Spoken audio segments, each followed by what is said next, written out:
चलिए अब पढ़ते हैं अपनी 9th physico chemical property in relation to biological action, जो कि अब आज की और इस टॉपिक की लास्ट फिजिको केमिकल प्रॉपर्टी है in relation to biological action. ठीक है, तो ज्योमेट्रिकल आइसोमेरिज्म भी एक इंपॉर्टेंट फिजिको केमिकल प्रॉपर्टी है जिसका योगदान होता है आपकी किसी भी ड्रग की बायोलॉजिकल एक्शन में। ठीक है, वो कैसे तो हमें तब पता चलेगा जब हमें पता चलेगा कि ज्योमेट्रिकल आइसोमेरिज्म होता क्या है। देखिए, इसी की तरह ऑप्टिकल आइसोमेरिज्म की तरह ही ज्योमेट्रिकल आइसोमेरिज्म भी आपका एक तरीके का स्टीरियो आइसोमेरिज्म का पार्ट है, एक तरीके का स्टीरियो आइसोमेरिज्म है।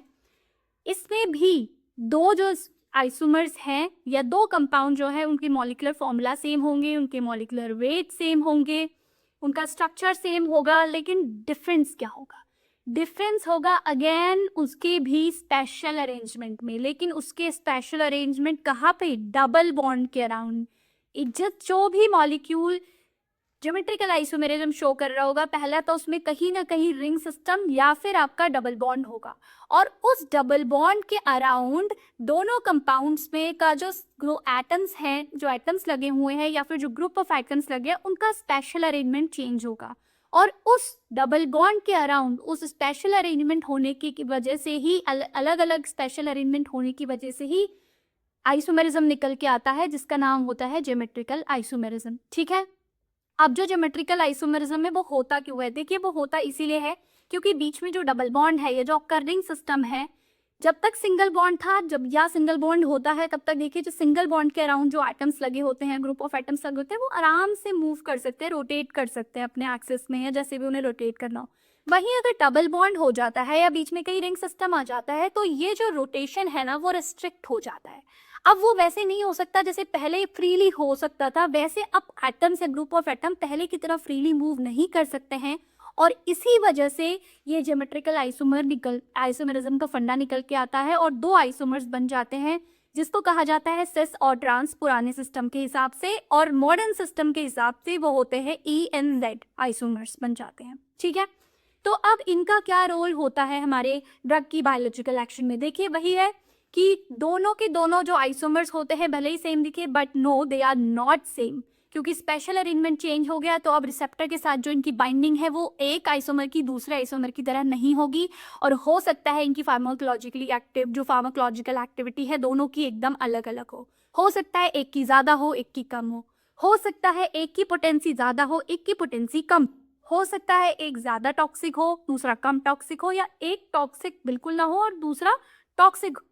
ठीक है, दोनों का एब्जॉर्प्शन, डिस्ट्रीब्यूशन, मेटाबॉलिज्म और एक्सक्रीशन या एलिमिनेशन रेट भी जो होता है वो अलग अलग हो सकता है, क्योंकि वो दोनों के दोनों आपस में आइसोमर्स हैं और ज्योमेट्रिकल आइसोमर्स हैं। ठीक है, एग्जाम्पल से समझते हैं। देखिए, मैं इसको आपको फटाफट में इसलिए बता रही हूँ कि हमने ऑप्टिकल आइसोमरिज्म पढ़ लिया है और वही रोल लगभग इसके भी हैं जो इसके हैं। ठीक है, इसीलिए मैं इसको इतना डिटेल में आपको नहीं बता रही हूँ जो मैंने ये बताया, क्योंकि ऑलमोस्ट उनके सेम ही रोल है। ओके, क्योंकि है वही, बस इसका जो है वो स्पेशल अरेंजमेंट ऑफ एटम था बिना डबल बॉन्ड की, और यहाँ पे क्योंकि डबल बॉन्ड की वजह से रोटेशन रिस्ट्रिक्ट हुआ है और उसकी वजह से आइसोमेरिज्म निकल के आया है, तो इस वजह से वो ज्योमेट्रिकल आइसोमेरिज्म का फंडा निकल के आता है, और वहाँ से आइसोमर बन के डिफरेंट बायोलॉजिकल एक्टिविटी को चेंज करते रहते हैं या फिर मॉडिफाई करते हैं। ठीक है, तो ये इसके रोल हैं। एग्जाम्पल देखिए, एक होता है सिस्प्लैटिन, एग्जाम्पल में बता रही हूँ, एक ट्रांसप्लैटिन। सिस्प्लैटिन आपका एक एंटी कैंसर ड्रग है, ट्रांसप्लैटिन कुछ नहीं है, वो इनएक्टिव है। समझ रहे?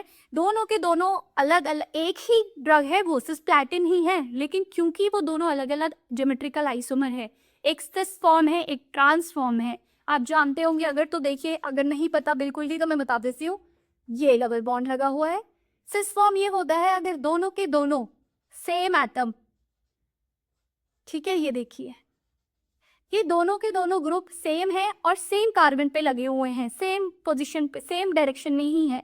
ठीक है, तो ये क्या होता है, आपका सिस फॉर्म होता है। ठीक है, ये देखिए सेम एटम है और सेम ही कार्बन पे अटैच हो रखे हैं, सेम ग्रुप से और सेम एटम पे अटैच हो रखे हैं कार्बन के, तो ये सिस फॉर्म होता है। वही अगर यहाँ ये जो CH3 है, एक CH3 यहाँ होता और एक H इधर और एक इधर होता, क्योंकि अब जो सेम ग्रुप्स है वो आपस में डायगोनल पोजीशन में है, या फिर कह लीजिए दोनों अलग अलग कार्बन में है, तो ये जो फॉर्म है वो ट्रांस है। ठीक है, तो ऐसे ही होते हैं सिस और ट्रांस। तो जो सिस्प्लैटिन है, यानी कि जो सिस फॉर्म है, देखिए है तो दोनों में ग्रुप्स तो वो सेम ही था, सिर्फ ग्रुप्स की पोजीशन चेंज हो गई। ठीक है, तो ग्रुप्स की पोजीशन चेंज होने की वजह से देखिए एक एंटी कैंसर ड्रग है सिस्प्लैटिन और ट्रांसप्लैटिन टोटली इनएक्टिव है, ठीक है। उसी तरीके से दूसरा एग्जाम्पल है आपका डाइथाइलस्टिल्बेस्ट्रॉल।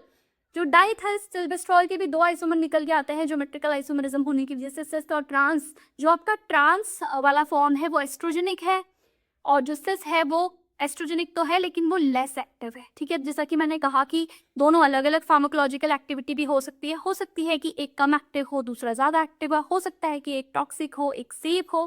तो ये सारी चीज़ें हैं, यानी कि ये रोल्स हैं आपके ज्योमेट्रिकल आइसोमरिज्म के in relation to biological action, ठीक है। तो यहीं पर हमारे सारे के सारे physico chemical properties in relation to biological action, किसी भी ड्रग के फिजिको केमिकल प्रॉपर्टीज़ का क्या रोल होता है उसकी बायोलॉजिकल एक्टिविटी के साथ या क्या रिलेशन होता है उसकी बायोलॉजिकल एक्टिविटी के साथ, आज सारी की सारी प्रॉपर्टीज़ यहीं पे ख़त्म होती हैं। तो अगर आपको इन दोनों के अलावा बाकी की फिजिको केमिकल प्रॉपर्टीज़ पढ़नी है in detail with all the examples, आप पुराने वीडियोस को रेफ़र कर सकते हैं। बाकी notes as I always say कि भले ही बोर्ड में आपको चीज़ें सफिशेंट नहीं लग रही है या फिर आपको क्लियरली समझ नहीं आ रहा है तो आप नोट्स को रेफ़र कर सकते हैं अपने एग्ज़ाम में लिखने के पॉइंट ऑफ व्यू से या फिर ज़्यादा अच्छी तरीके से समझने के पॉइंट ऑफ व्यू से। नोट्स आपको मिलेंगे एक्सपैंडेड और सिंपल फॉर्म में। नोट्स के साथ ही आपको मिलेंगे इंपॉर्टेंट क्वेश्चंस, उसके साथ ही आपको मिलेंगे 20-30 या फिर 40 के आसपास एमसीक्यूज़ जो कि जीपैट एस्पायरेंट से भी सॉल्व करें, आपके लिए बहुत इंपॉर्टेंट होंगे। बाकी जो एग्जाम के लिए बच्चे प्रिपेयर कर रहे हैं पीसीआई के अकॉर्डिंग, आपको पता है इंटर्म एग्जाम में आपके 20 तो एमसीक्यूज़ ही आते हैं, तो उस लिहाज से भी वो सारे के सारे क्वेश्चंस बहुत इंपॉर्टेंट होंगे। लास्ट में आंसर की लगी हुई है, आप आंसर की पहले ना देखिए, मैंने जानबूझ के एंड पे ही लगाई है ताकि पहले आप सेल्फ असेसमेंट करें, पहले खुद को चेक करें कि ये सब कुछ पढ़ के मैंने जो पढ़ाया वो पढ़ के और जो आपने नोट्स पढ़े उनको पढ़ के आपको कितना समझ में आया है, देन आफ्टर आप आंसर की को देखेंगे। ओके, तो यहीं पे आज का वीडियो समाप्त होता है। तो अगर आपको वीडियो पसंद आई हो तो वीडियो को करें लाइक, चैनल को करें सब्सक्राइब और मुझे दीजिए इजाज़त। फिर मिलते हैं नेक्स्ट वीडियो में। Thank you so much.